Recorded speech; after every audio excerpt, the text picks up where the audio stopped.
धर्मगढ़ भली एक संस्कृति को भल पाउथिबा परंपरा को भल पाउथिबा ऐतिह्य को भल पाउथिबा अंचल रे आपण मानक संबोधित करबा मो पई निश्चय भाव रे सौभाग्यर कथा।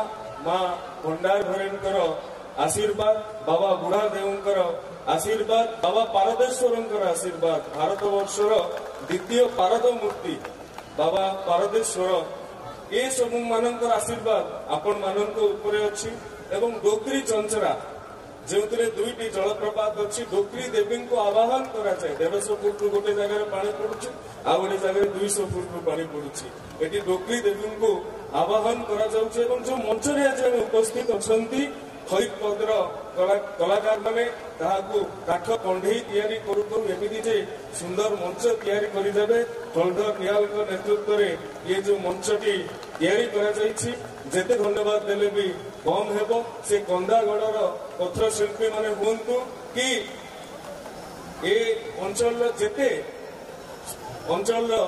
पुरातन ऐतिह्यर कथा कहबे आपण बजासाल कथा कहउतिले, सुजित भाई घुमरार कथा कहउतिले।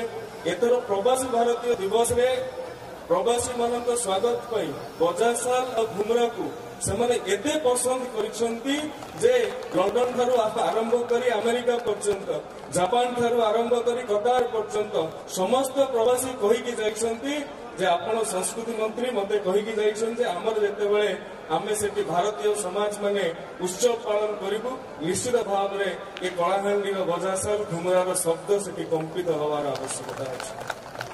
बंधुगण, वीरत्व को प्रचोदित करुवा